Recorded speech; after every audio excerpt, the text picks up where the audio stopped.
नमो अर्हन्ताणं नमो सिद्धाणं नमो आयरीयाणं नमो उवध्यायाणं नमो लोये सवसाहुनं मंगलं भगवान् वीरो मंगलं गौतमो गणी मंगलं कुन्दकुन्दाद्यो जैनधर्मोऽस्तु मंगलम् सर्वमङ्गलमाङ्गल्यं सर्वकल्याणकारकं प्रधानं सर्वधर्माणां जैनं जयतु शासनम् आत्म के अहित विषय कषाय इनमें मेरी परिणति न जाय मैं रहूं आप में आप लीन सो करहूं होई जो निज अधीन। मोक्ष मार्ग प्रकाशक ग्रंथ हमारे सामने विराजमान है। थोड़ी सी चर्चा हम इस ग्रंथ के आधार से लेंगे। सर्वप्रथम अभी कुछ समापन हुआ है। किस चीज़ का समापन हुआ है? 10 लक्षण का, हमारे महापर्व का, जो वैसे तो साल में 3 बार आते हैं पर हमारे फेवरेट वाले साल में एक ही बार आते हैं। बहुत बढ़िया। अभी इनका हो गया है समापन। तो ये जो 10 दिन का जो सार था, आवाज़ चलिए, अच्छा चलिए, अच्छा चलिए दोबारा से क्या समापन हुए अभी? 10 लक्षण। यद्यपि साल में 3 बार आते हैं पर हमारे मनपसंद वाले तो अभी गए हैं, एक ही बार आते हैं। बहुत बढ़िया। अब ये जो 10 दिन हमने नियमित स्वाध्याय किया, 10 दिन नियमित पूजा की, 10 दिन नियमित विधान में आए, अब इसका सार क्या रहा? 10 दिन के बाद 11वें दिन मैंने जब अपने हाथ खोले तब मेरे हाथ में क्या था? क्या था और क्या होना चाहिए? 2 चीज़, क्या था मेरे हाथ में और क्या होना चाहिए। थोड़ी सी बात इसी के संदर्भ में करेंगे।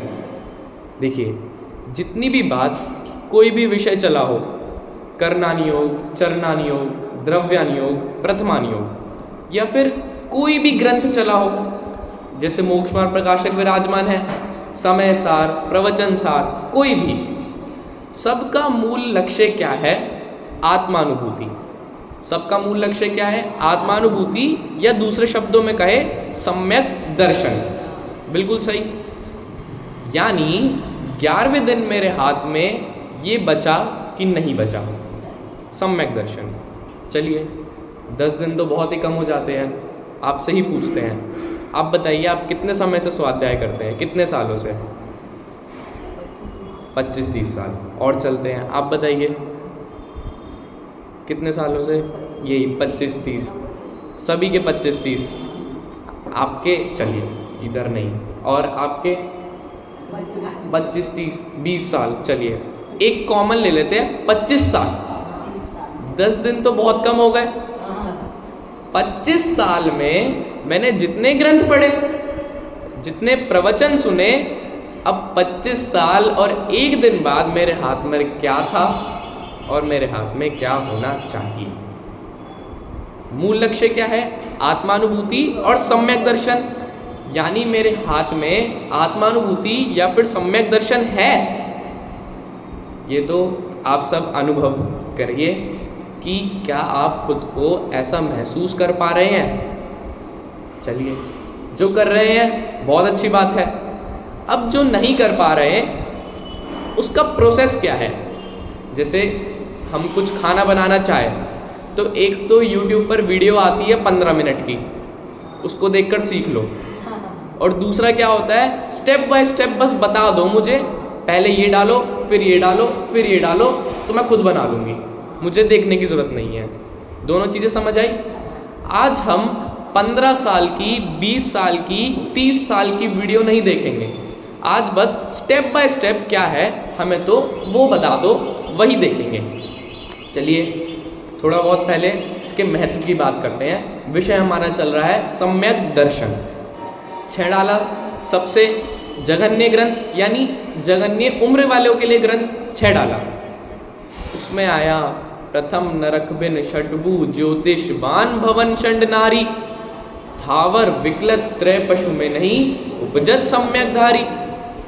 सम्यक का महत्व है कि यदि मुझे 7वां नरक हो रहा होगा तो वो पहला हो जाएगा, यदि मैं तिर्यंच बन रहा हूँगा तो मैं भोगभूमि में जाऊँगा, यहाँ तक कि स्त्री पर्याय नहीं मिलेगी उसका अभाव हो जाएगा। देव बन रहा हूँगा तो ऊपर जाऊँगा, आकाश में जो महलों में रहते हैं, ऐसा वैसा कोई देव नहीं बनूंगा, भूत वाला देव नहीं बनूंगा। सम्यक दर्शन का महत्व और भी कई जगह लिखते हैं कि सम्यक दर्शन के बिना ज्ञान और चारित्र निष्फल है, किसी काम का नहीं है। मुनिव्रत धार अनंत बार ग्रीवक उपजायो, तब भी सम्यक के बिना कुछ नहीं मिला। ये तो रही छैडाला की बात। अब मोक्ष मार्ग प्रकाशक ग्रंथ आपके सामने है, अब इसके थोड़े से पन्ने पलटते हैं। चलिए निकालिए। सबसे पहले पेज नंबर 52, प्रस्तावना का नहीं, आगे ग्रंथ का पेज नंबर 52, तीसरा अधिकार देखिए।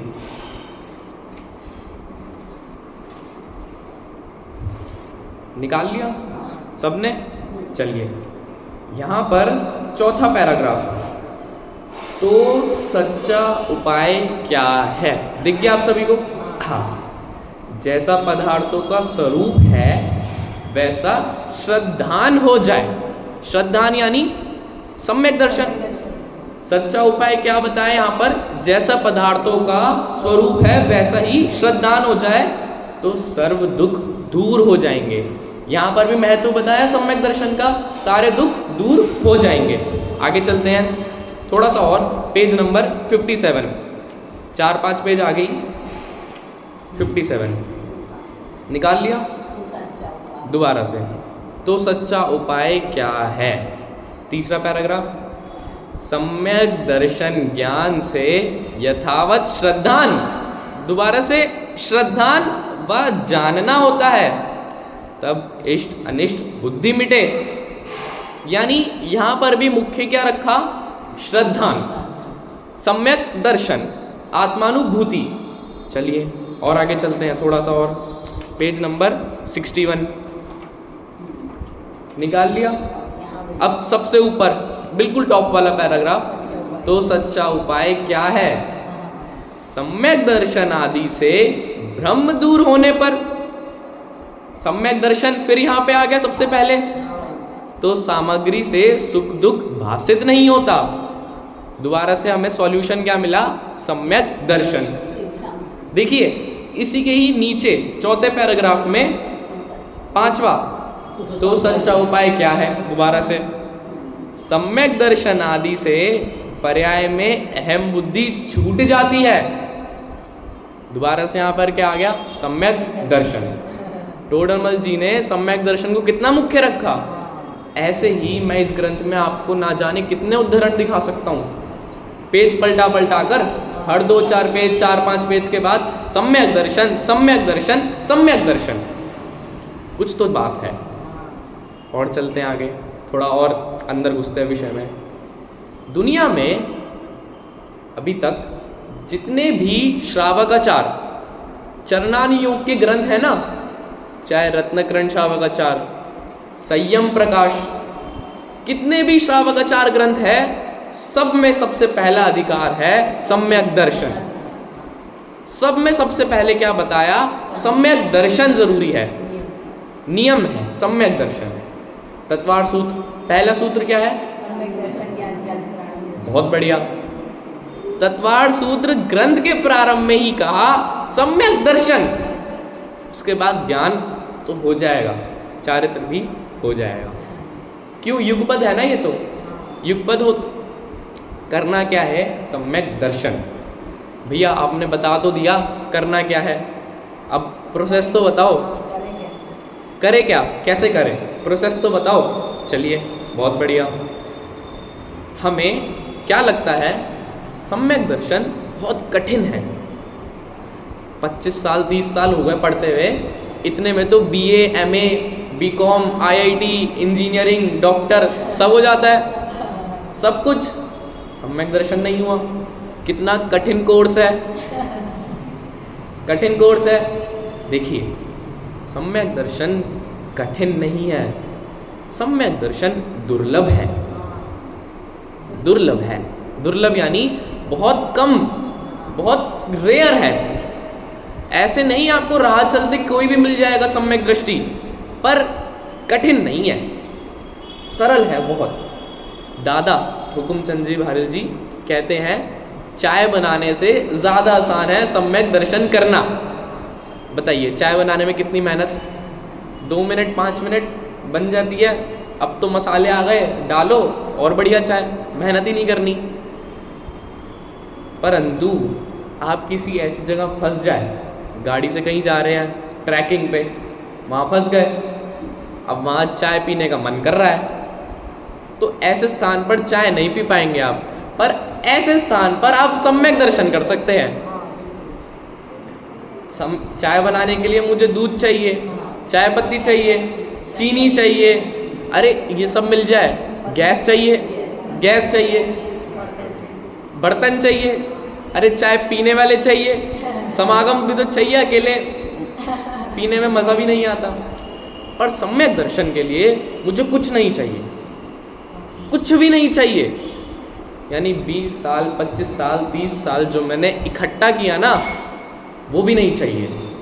क्या बात कर रहे हो, मेहनत मत वेस्ट करो मेरी।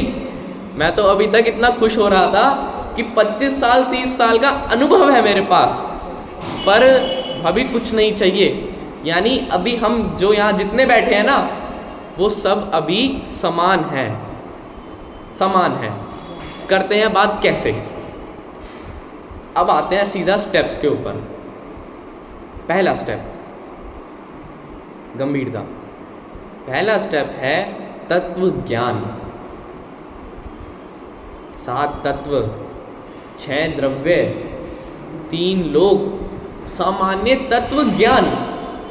जीव का स्वरूप, उद्गल का स्वरूप, धर्म अधर्म आकाश काल, इनका स्वरूप, तत्व ज्ञान, सामान्य तत्व ज्ञान, श्रावकाचार का ज्ञान, थोड़ा बहुत सामान्य ज्ञान। और इसमें तत्व ज्ञान में क्या जोड़े, जीव। जीव कैसा है, जीव इसका कभी नाश नहीं होगा, तत्व ज्ञान। पहला स्टेप तत्व ज्ञान, ये तो हमें है ही।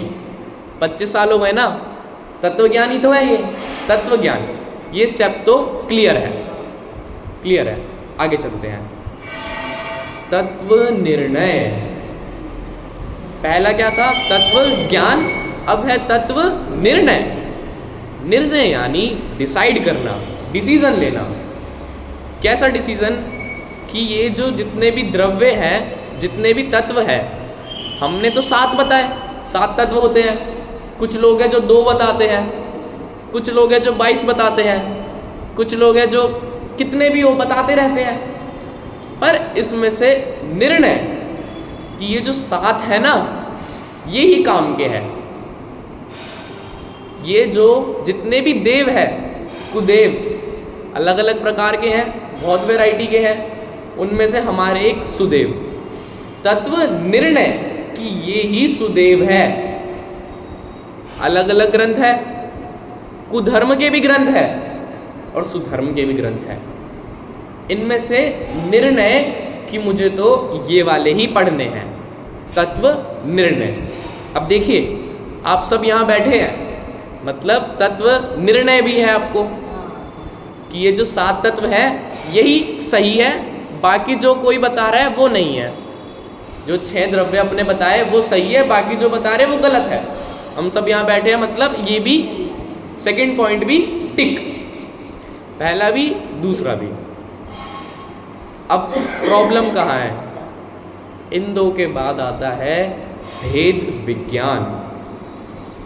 तीसरा स्टेप भेद विज्ञान। थोड़ा सा दोबारा, पहला तत्व ज्ञान, दूसरा तत्व निर्णय, तीसरा भेद विज्ञान। भेद विज्ञान। अब ये भेद विज्ञान क्या कि ये जो 6 द्रव्य थे ना और 7 तत्व थे, ये अलग अलग है। जीव पुद्गल नहीं है, पुद्गल धर्म नहीं है, धर्म अधर्म नहीं है, अधर्म आकाश नहीं है, आकाश काल नहीं है। सिंपल सी बात है, एक माँ के 2 बच्चे हैं और एक का आज जन्मदिन है। तो जन्मदिन है तो सारे हम उम्र के जितने बच्चे थे उनको बुलाया हुआ था पार्टी में, हैप्पी बर्थडे था। अब बताइए, क्या वो माँ कंफ्यूज है कि उसका बच्चा कौन है? क्या उसको किसी से पूछना पड़ेगा इनमें से हमारा कौन सा है? बिल्कुल नहीं। ऐसे ही भेद विज्ञान, जीव अलग, पुद्गल अलग, जीव अलग, अजीव, आश्रव, बंध, संवर, निर्जरा, मोक्ष, सब अलग अलग। भेद विज्ञान।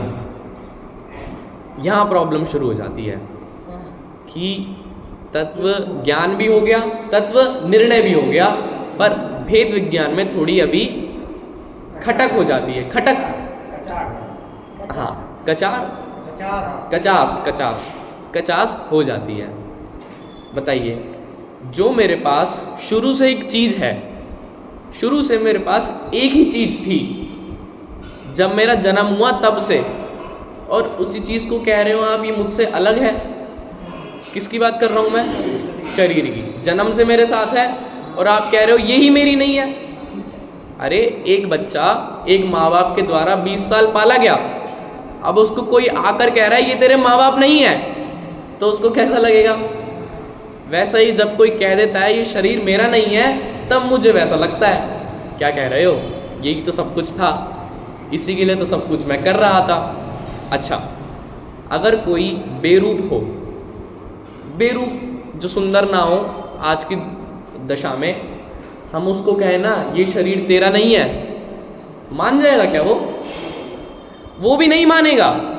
चलो सुंदर शरीर है तब कहे कि ये तेरा नहीं है, तब तो लड़े, तुम्हारा सुंदर नहीं है तो मुझे बोल रहे हो। पर जिसका बेरूप है, जिसके शरीर में बीमारी है, जो अपांग है, उसको बोले तेरा शरीर तेरा नहीं है, वो भी नहीं मानेगा। दिक्कत कहाँ आ गई? भेद विज्ञान में। ये नहीं हुआ। समय सार कलश 128, 130, 131 सब में भेद विज्ञान की बात है। क्या बात है? कि अनादि काल से जितने सिद्ध हुए हैं, वर्तमान में जितने सिद्ध हो रहे हैं और भविष्य में जितने सिद्ध होंगे, सब भेद विज्ञान से होंगे। हमारी गड़बड़ी कहाँ हो रही है? भेद विज्ञान में। अब थोड़ी गहरी बात करते हैं। देखिए, 2 तरह के कांटे होते हैं। कांटे समझते हैं? कांटे, हाँ, तो गड़ते हैं। हाँ, 2 तरह के होते हैं। पहला कांटा होता है जो चुभ जाता है, चुभ गया, और दूसरा कांटा होता है जो पहले वाले को निकालता है। सही बात है। पहला कांटा था पुण्य पाप का और दूसरा कांटा था सिर्फ पुण्य का। देखना, थोड़ी गहरी बात है। पहला कांटा था पुण्य पाप का और दूसरा कांटा था सिर्फ पुण्य का।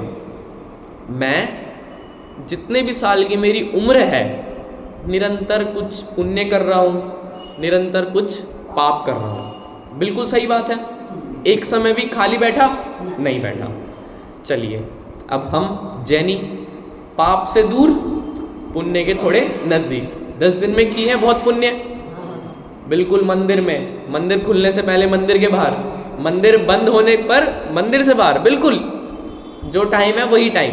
प्रक्षाल में आए, विधान का भाई साहब एक शब्द नहीं छोड़ा, सारा मुंह से गाया, भक्ति करी, बहुत जोर से भक्ति कि लोग हैरान हो गए कि ये तो साक्षात सम्यक दृष्टि है। ऐसी भक्ति करी, शास्त्र अभ्यास में ऐसे बैठे कि ये तो मेरी ही बात कर रहे हैं, मैं ही जीव हूँ, अभी सिद्ध बन जाऊँ। ये सब भी किया। अभी इन सबको मैं पुण्य बोल रहा हूं, और कौन सा पुण्य? जो चुभ रहा है, चुभ रहा है। पाप भी चुभ गया, पुण्य भी चुभ गया। अब उसके बाद करना क्या? ऐसा पुण्य जिससे पुण्य और पाप वाला कांटा हट जाए, निकल जाए बाहर। ये कौन सा है? भेद विज्ञान, शास्त्राभ्यास, शास्त्राभ्यास, स्वाध्याय। चलिए, जो पहले वाला कांटा था ना भाई साहब, वो था जहरीला, दूसरे वाले कांटे ने जान बचाई है। देखिए, पहले वाला कांटा कैसा था? जहरीला था, और दूसरे वाले ने जान बचाई है। तो दूसरे वाले को घर ले चले, दूसरे वाले को घर में सजा के रखे, अरे जान बचाई है, अवार्ड दे इसको, लैमिनेशन करा के दीवार में टंगाए। दूसरा कांटा भी हम वहीं फेंक देते हैं जहां पहला फेंका होता है। अरे मैं शास्त्राभ्यास हटाने की, फेंकने की बात नहीं कर रहा, पर यदि पहला और दूसरा कांटा हट जाए तब तो यह भी हटाना है। क्योंकि हम 25-30 साल, भैया सबसे पहले ही प्रश्न था मेरा कि कितने समय से स्वाध्याय कर रहे हैं? सबने कहा 25-30 साल, सबने। पहला दूसरा कांटा तो रोज का है, अब 25-30 साल से मैं हटा रहा हूँ, हटा रहा हूँ, हटा रहा हूँ। हटाया तो दूसरा भी मुझे वहीं छोड़ना पड़ेगा, यानी शास्त्राभ्यास भी मुझे छोड़ना पड़ेगा। कब? जब पहले वाला हट जाए तब। सिर्फ दूसरा उपदेश ग्रहण नहीं करना। दूसरा कांटा कब छोड़ना है भाभी? जब पहले वाला हट जाए। बिल्कुल सही। अभी तक देखिए सब हाँ कर रहे हैं, अब चलते हैं अपने पॉइंट्स की तरफ। पहला क्या था? तत्व ज्ञान, तत्व निर्णय, फिर भेद विज्ञान। अब अंतिम है आत्मानुभूति या फिर अभेद अनुभूति। अभेद, भेद रहित। अब कोई भेद नहीं बचा।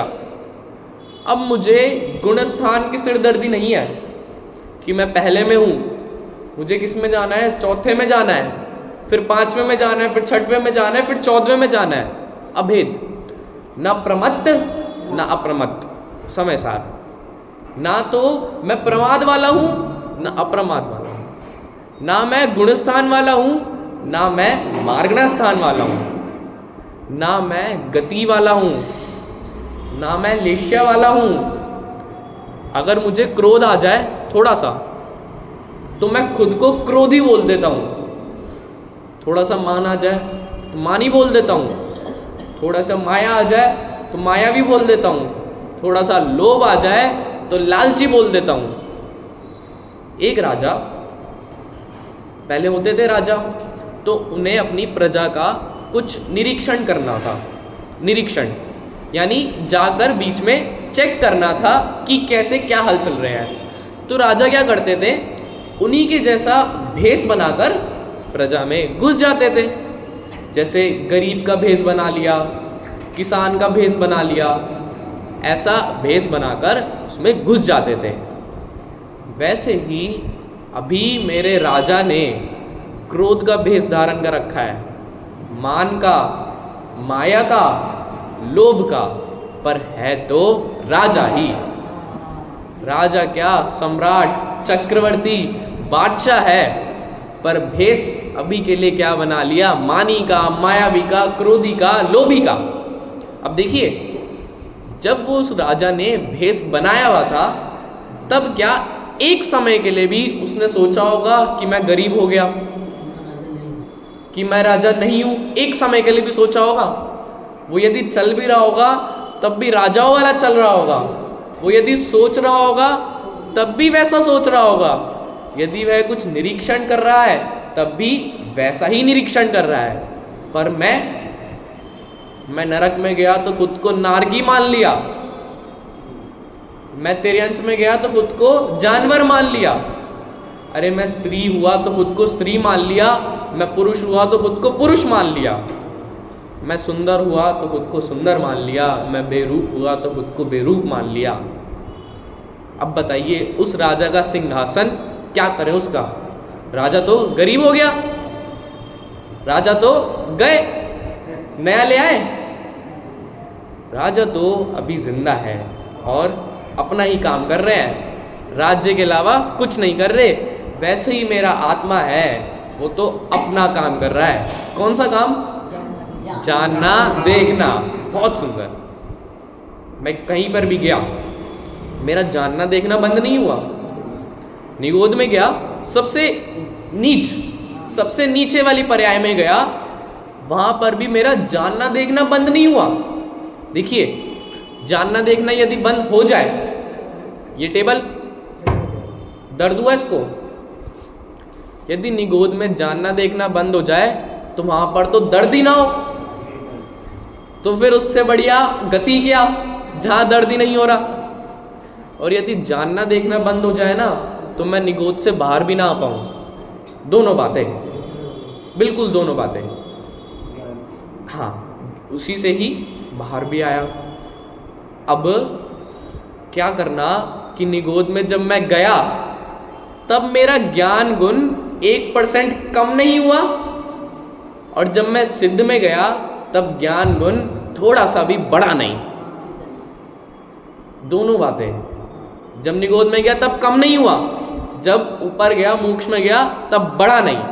ये जो घटता बढ़ता दिख रहा है ना, ये तो कर्म है, क्षयोपशम है। बिल्कुल सही बात। स्टेप्स पे आते हैं। पहला तत्व ज्ञान, दूसरा निर्णय, तीसरा, चौथा अभेद अनुभूति, अभेद। अब जो तीसरे में मैं कर रहा था, द्रव्य अलग है, जीव अलग है, पुद्गल अलग है। अब अभेद कि इनमें से मैं कौन सा हूं। 6 द्रव्य हैं मेरे सामने, इनमें से मैं कौन से वाला हूं। देखिए, समय सार पढ़कर ना हमने कुछ शब्द याद कर लिए हैं। कौन कौन से? नित्य, एक, अखंड, स्वतंत्र, अभेद, टंकोत्कीर्ण, ज्ञायक। ये शब्द हमने याद कर लिए हैं। ये बहुत समस्या है। हमने स्तुति याद कर ली है, हमने पाठ याद कर लिया है, हमने वर्ड टू वर्ड गाथा याद कर लिया है। तो मंदिर में जाते हैं हम, चालू बस। अच्छा, एक समय के लिए भी हम भगवान को सुनाना बंद नहीं करते।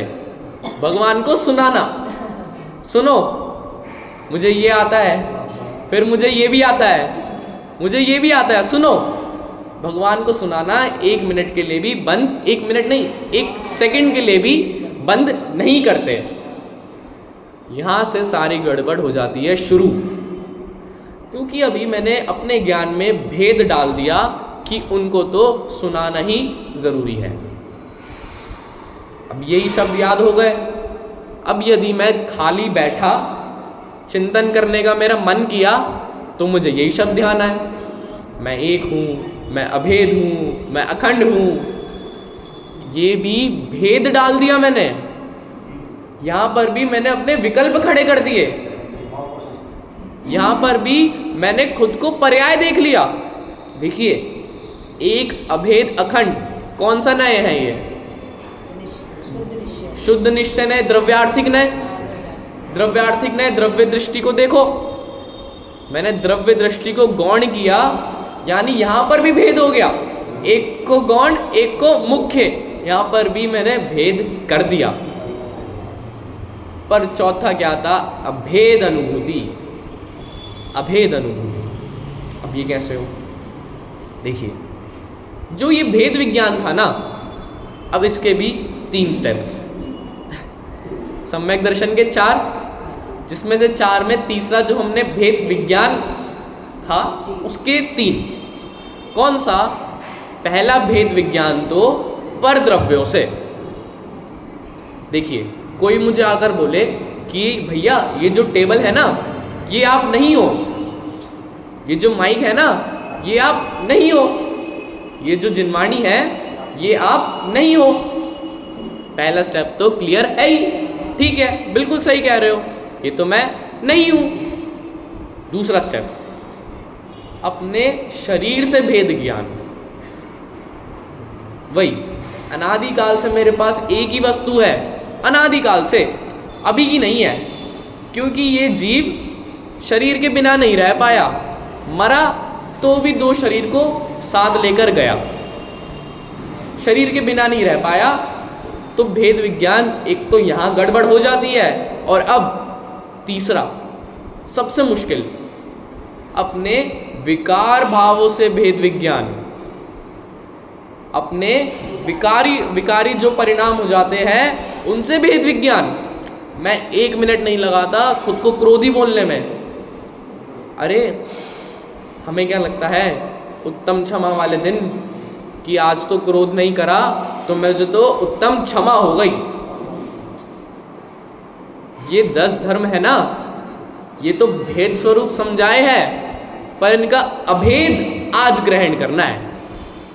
विकारी भाव, विकारी के साथ साथ विकारी में मात्र क्रोध मान माया लोभ नहीं, सभी, मुझे पूजा का भाव आया, मुझे विधान का भाव आया, मुझे शास्त्राभ्यास का भाव आया, इन सब से भी भेद विज्ञान, इन सब से भी कि ये मेरी अभी की सिर्फ पर्याय हो रही है। चलिए, क्या है कि लोगों को थोड़ी कहानी सुनाते रहो तो मन लगा रहता है। अभी 5 मिनट से थोड़ी तत्व की बात हो रही है, तो ठीक है, चलिए थोड़ा सा देखिए। पहले सिद्धांत भैया, कर्म कितने होते हैं? 3 प्रकार के।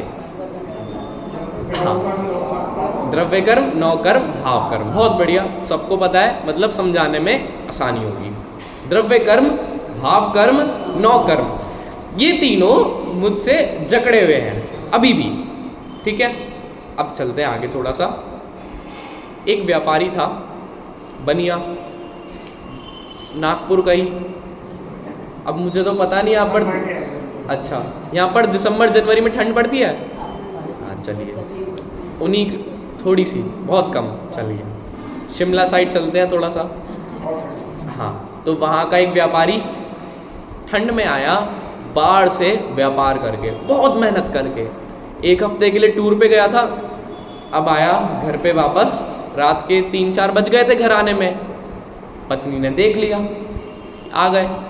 चलिए, रात में तो कुछ खाने पीने को देगी नहीं, जैनी था, बहुत बढ़िया, तो सो गया।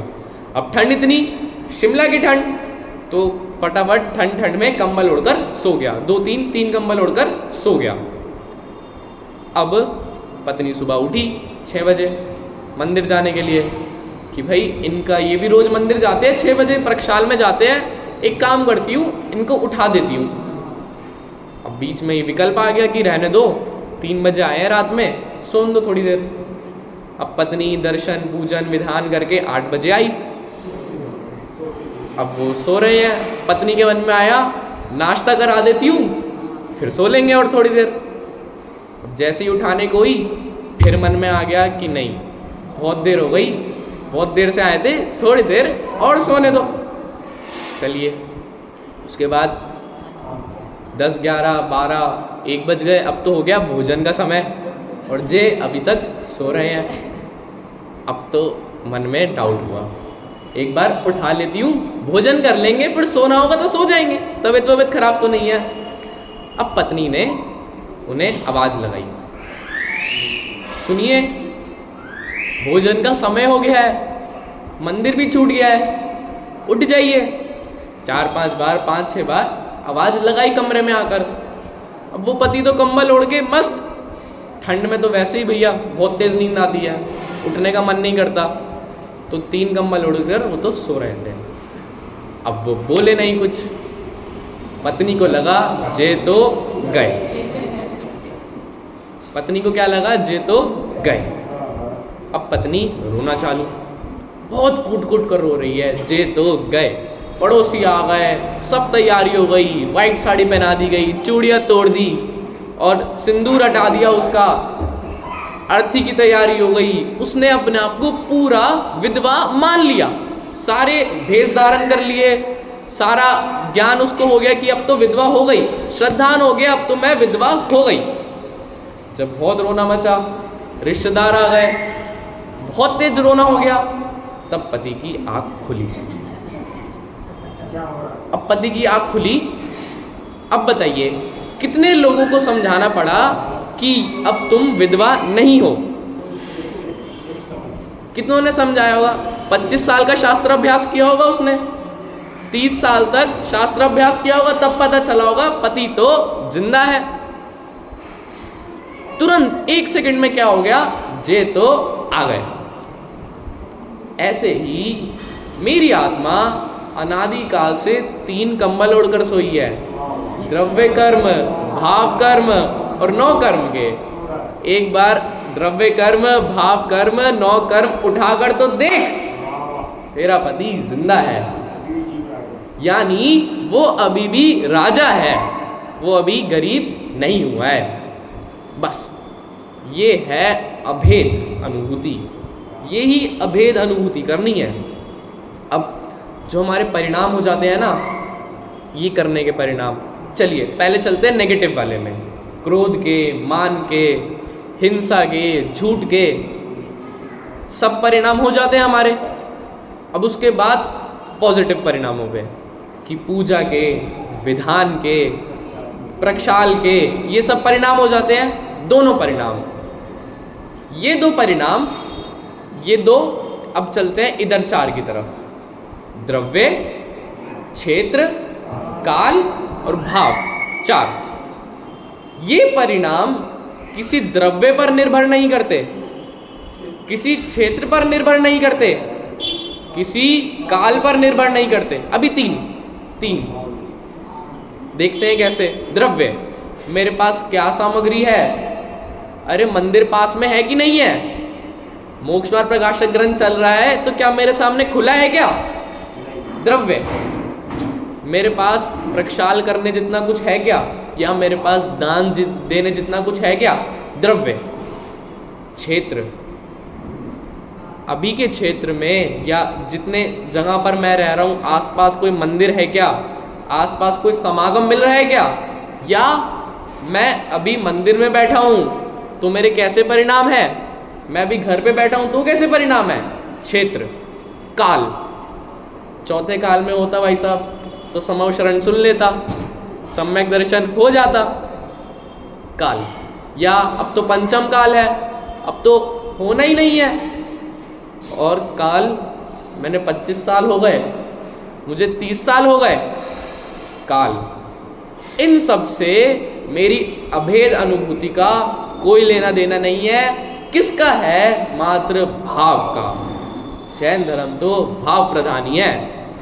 और सुनिएगा, अभेद अनुभूति में भाव भी नहीं देखे जाते। जब अभेद अनुभूति होगी ना, तब ये 4, मुझे विकल्प भी नहीं आएगा कि 4 चीजें क्या थी, 2 चीजें क्या थी, या 3 कंबल कौन कौन से थे। मात्र मुझे तो अखंड नित्य स्वतंत्र आत्मा दिखेगा। अब थोड़ा सा विषय से बाहर चलते हैं। विषय, 5 इंद्रियों के विषय, मैं इसमें बिल्कुल लगा हुआ हूँ। मैं मरना नहीं चाहता, पर 5 विषय चाहिए। कहानी याद आ गई अब तुरंत एकदम से। एक व्यक्ति था, 5 इंद्रियों के विषय बहुत बढ़िया उसके, पर उसकी तृप्ति नहीं हो रही थी। थोड़ा और, थोड़ा और, थोड़ा और। अब यमराज जी चलते हैं वहाँ पर, तो उन्होंने लिस्ट बनाई हुई थी। आज पहले इसका नंबर, फिर इसका नंबर, फिर इसका, फिर इसका। तो आज के दिन उसका नंबर टॉप पर, सबसे ऊपर। अब यमराज जी उसके सामने आ गए कि देखो लिस्ट बनी है, आज तो पहला नंबर तुम्हारा है। उसने कहा ठीक है ठीक है ठीक है, पहला नंबर तो मेरा है। चलिए काम करते हैं, जाने से पहले थोड़ी सी चाय पी लेते हैं, थोड़ी सी चाय हो जाए। उसने चाय बनाई बहुत बढ़िया और उसमें डाल दी नींद की दवाई कि थोड़ा टाइम मुझे और मिल जाए, थोड़ा और। उसने डाल दी नींद की दवाई। अभी यमराज तो पीकर सो गए। अब उसने क्या किया कि अपना नाम पहले से हटाकर सबसे नीचे लिख दिया, सबसे नीचे लिख दिया, यानी आज रात तक। ठीक है। अब यमराज उठे बढ़िया नींद से, कितनी बढ़िया चाय पिलाई तुमने, आज तो मेरी सारी नींद भाग गई। चलो आज मैं अपनी लिस्ट नीचे से चालू करता हूँ, तुम्हें छोड़ देता हूँ। इससे क्रमबद्धता पे स्वीकार करिए कि जो क्रमबद्ध में है मैं उसमें 1 सेकंड भी बढ़ा नहीं रहा हूं और 1 सेकंड भी कम नहीं कर रहा हूं। मुझे अच्छा, क्रमबद्धता सुनने में बुरा क्यों लगता है कि जितने विषय हैं मैं उनको रोक नहीं पा रहा, अपनी उम्र बढ़ा नहीं पा रहा। पर पॉजिटिव सोचो कि क्रमबद्धता में मेरी उम्र कोई घटा नहीं पा रहा, मुझसे कोई छीन नहीं पा रहा। जैन धर्म नेगेटिव धर्म नहीं है, जैन धर्म तो पॉजिटिव धर्म है। मैं भी चंद्रपुर में था, तब सबसे पहले दिन ही मैंने क्या बताया कि हम नियम का पालन कर रहे हैं। 10 दिन के 10 नियम, 10 से ज़्यादा नियम, कुछ कुछ तो कॉपियों में लिखते हैं और साथ साथ टिक लगाते रहते हैं। आज ये वाला हो गया, आज ये वाला हो गया, फिर ये वाला हो गया। चलिए, नियम, जो नियम मुझे कष्ट दे रहा है वो नियम मेरे जैन धर्म का नियम ही नहीं है। जिस आचरण से मुझे कष्ट हो रहा है, जिस आचरण से मुझे विकारी भाव हो रहे हैं, अरे जिस आचरण को करने से बोर्ड पर नाम लिखा जाए और मुझे मान हो जाए, वो आचरण, वो नियम मेरे जैन धर्म का नियम ही नहीं है। अब अपना ऑब्जर्वेशन कीजिए 10 दिन का। मुझे किस नियम से क्रोध आया? अभी 2 दिन पहले तो एक आसन होगा, अनशन होगा, तो थोड़ी सी बात पे चिड़गी लग जाती है, थोड़ा सा कुछ हुआ और गुस्सा हो जाते हैं अनशन वाले दिन। तो मुझे किस नियम से क्रोध आया? मुझे किस नियम से मान आया? मान। क्रोध तो खैर कम आता है, मान ज़्यादा आ जाता है क्योंकि गिफ्ट्स मिलते हैं। हाँ, 10 लक्षण पे 10 लक्षण हमने मान का त्यौहार बना लिया है क्योंकि इसमें गिफ्ट मिल जाते हैं, इसमें नंबर आ जाता है, आगे बढ़ने का मौका मिलता है। मान। कहाँ कहाँ पे अहिंसा करनी चाहिए थी और वहाँ उल्टा हिंसा हो गई। अरे 10 जाप करनी थी, मैंने 9 करके 10 लिखवा दी। झूठ, निर्माल्य का पाप, चोरी इत्यादि। क्या मेरे ये 4 स्टेप, तत्व ज्ञान, तत्व निर्णय, भेद विज्ञान और अभेद अनुभूति, ये मैंने कितना किया, इस चीज़ का हमें विचार आज ही करना चाहिए क्योंकि 10 लक्षण तो समाप्त हो गए। अच्छा, हमें फ़ोन चलाना है, हमें आज पूरा दिन भैया फ़ोन चलाना है, तो क्या मुझे चार्ज पूरा दिन करना है? मात्र 1 घंटा, 1.5 घंटा, अब तो और जल्दी आधा घंटा चार्ज किया और पूरा दिन फ़ोन चल गया। ये 10 दिन जो थे, ये थे चार्जिंग के दिन, चार्ज करने के। और अब मुझे अपनी बैटरी कितने टाइम चलानी है? अरे ज़िंदगी भर चलानी है। 355 क्यों? चलिए समय, क्योंकि अगली बार फिर 10 लक्षण आएंगे, फिर बैटरी चार्ज कर लेंगे। चलिए, बहुत बढ़िया। यानी ये जो बैटरी चार्ज की है, अब इसका उपयोग करने का समय आ गया। इसलिए ही मैंने यह विषय लिया कि यह बहुत ज़रूरी है। 10 दिन के बाद मेरे हाथ में क्या बचा, क्या होना चाहिए था, इस बात का मुझे श्रद्धान हो, इसी और मैं आगे बढ़ूं। इसी मंगल भावना से अभी की बात को यहीं विराम देते हैं। ओम नमः सिद्धेभ्यः।